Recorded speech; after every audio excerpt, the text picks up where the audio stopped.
Ребята, всем большой привет, с вами Лавчери, и хочу поздравить вас уже с наступившим 2020 годом. Желаю, чтобы все ваши мечты исполнялись, вы достигали своих поставленных целей, и также желаю вам счастья, и самое главное — это здоровье. В прошлом году я поставила себе цель сделать вот такой вот красивый камин.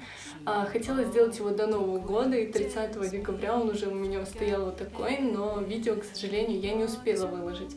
Поэтому это видео выходит в новом году. Я уже снимаю сейчас в новом году, это уже 2020 год, поэтому в этом видео будет частичка 2020 и 2019 года. Думаю, что такой камин не обязательно делать к Новому году, он может быть у вас как и зимой, вы можете делать его в любое время года.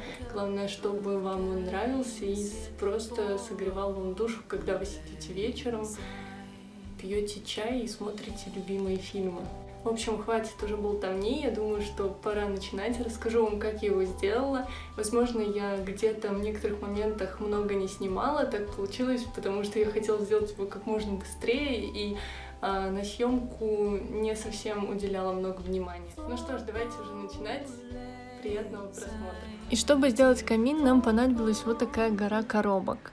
Самое главное, чтобы они были одинакового размера. В первую очередь мы делаем столбы для нашего камина. У меня это 4 коробки одинакового размера, это очень важно.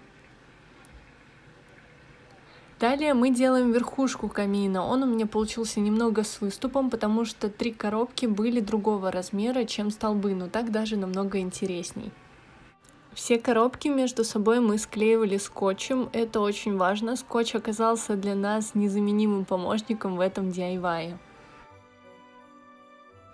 Прижимайте коробки плотно друг к другу, чтобы у вас не оказалось никаких отверстий, и коробки были плотно прижаты.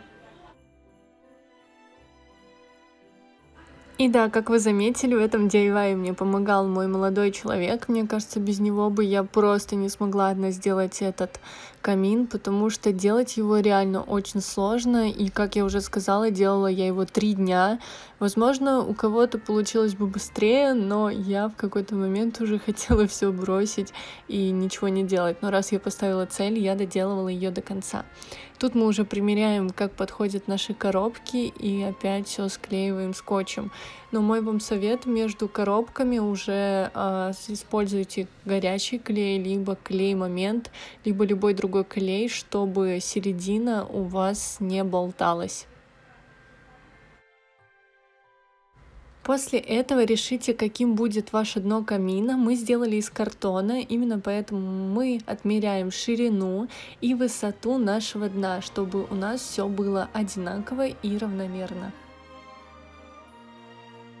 Мы уже отмерили картон, осталось его обрезать и приклеить к нашему дну камина, но у нас все-таки возникла одна проблема. Тяжело было красить скотч, это я вам говорю на будущее, поэтому используйте скотч малярный.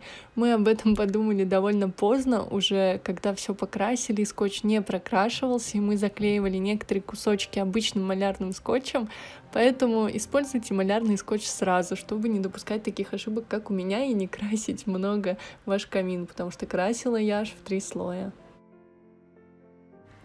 Дно все-таки мы решили подклеить горячим клеем, чтобы оно держалось намного прочнее. Скотч все-таки не так сильно выдерживает, и тем более коробки не будут болтаться. Если у вас есть горячий клей, он тоже очень классный помощник в таком DIY.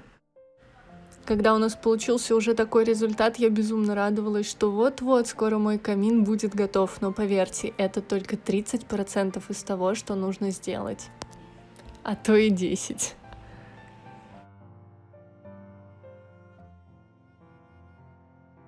Мы очень хотели сделать закругление, как в настоящем камине, поэтому у нас была вот такая столешница еще с ремонта, и мы сделали, можно сказать, ровный круг, чтобы получилось реально как в настоящем камине. Приклеивали мы его тоже скотчем, вверху мы проклеивали горячим клеем, так надежнее, я уже об этом говорила.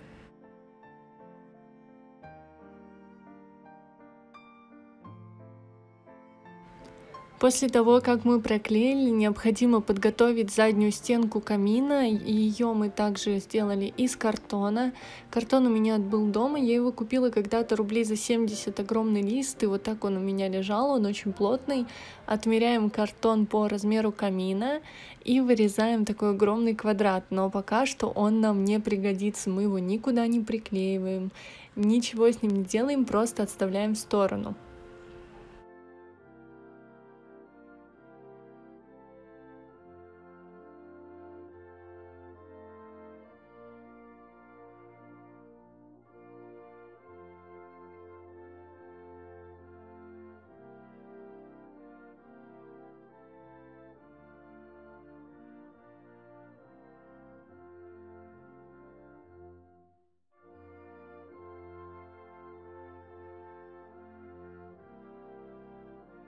Для обклеивания камина я приготовила вот такой клей ПВА и много-много газет, либо обычных листов, но вы можете пропустить этот шаг, поверьте мне, он вам не пригодится.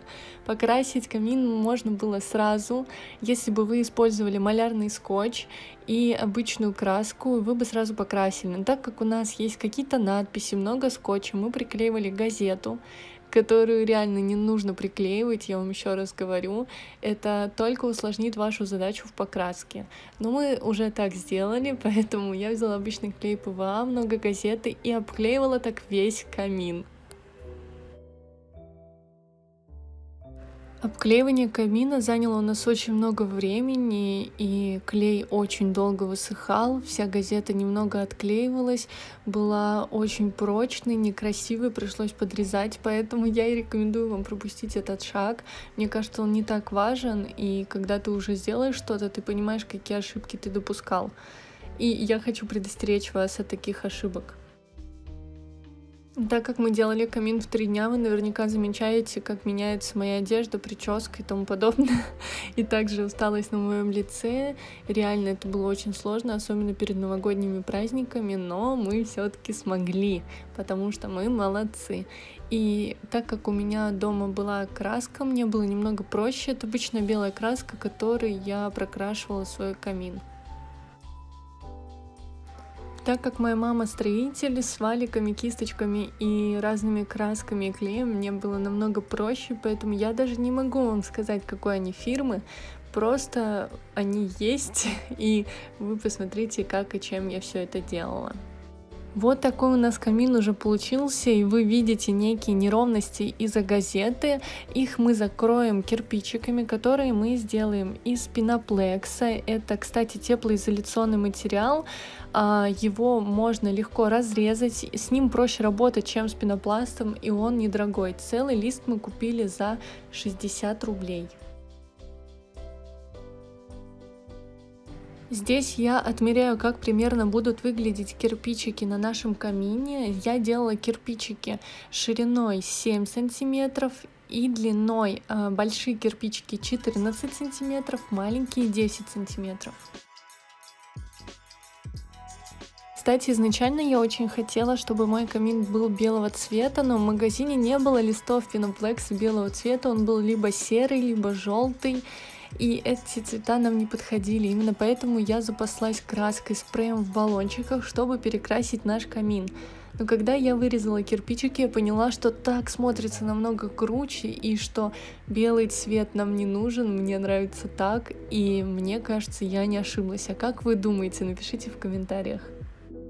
Не могу сказать вам, сколько кирпичиков у нас получилось, я их не считала, но могу сказать одно, что это было 9 рядов, в каждом ряду примерно 4-5 кирпичиков, и вы можете посчитать сами. Я просто не стала таким заниматься, вырезала все кирпичики. Для того, чтобы приклеить кирпичики, мы купили клей строительный, стоил он примерно 80 рублей. Клей, кстати, очень прочный, быстренько все приклеивает.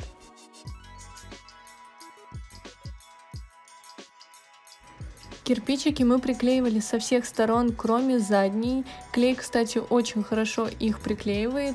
И также мы купили обычный потолочный плинтус, стоил он тоже 60 рублей. Вам хватит одного плинтуса, и сейчас вы увидите, что мы с ним сделали.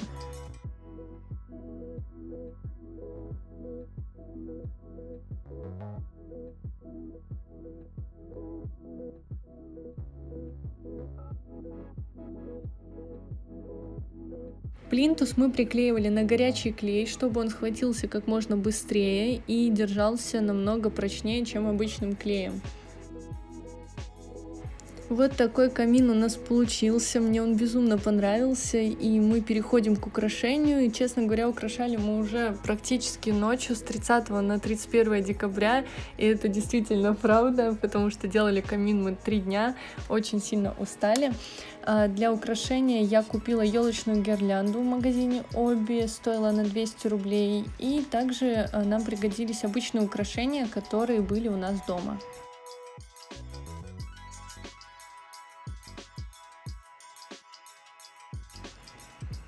Наш камин уже готов, и хочу вам дать совет, если вы будете делать такой же камин, как у нас, то приготовьтесь заранее, подготовьте все материалы и не делайте его 3 дня, как делала это я, потому что на это потребуется очень много сил и времени.